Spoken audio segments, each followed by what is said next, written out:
How to draw circles on a GIMP. Hello guys and welcome to this new tutorial. Today I'm going to show you how simple it is to draw circles into your favorite image manipulation program, which is GIMP.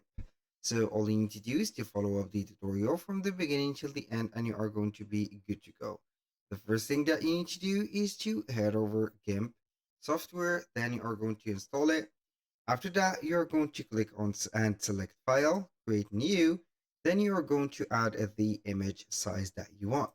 Once you have added that, you're going to select the image right there, color to something like this. We're going to paint it white. Then we are going to select here the rectangle select and also the ellipse select. We're going to select the ellipse. Now we are going to start forming our here circle. As you can see, it is not symmetric and it is not stable. It can be here wider or longer than wider and etc.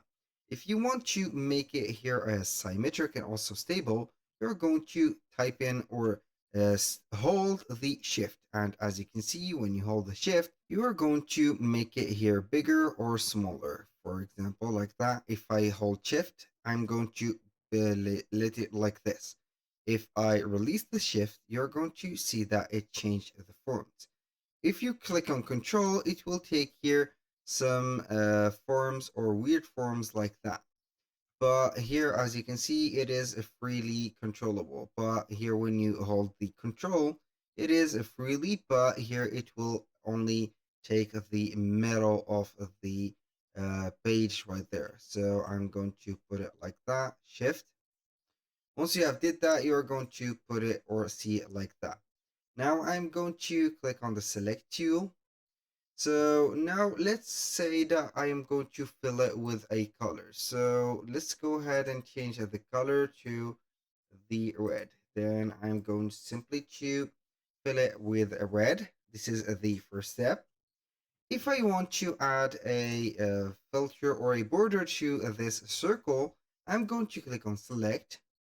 Then we are going to head over the borders. Then we are going to increase a little bit of the borders. For example, I'm going to make it 13. So here we have made a border or the blurry here effect or the double effect of the, as you can see here, the circle.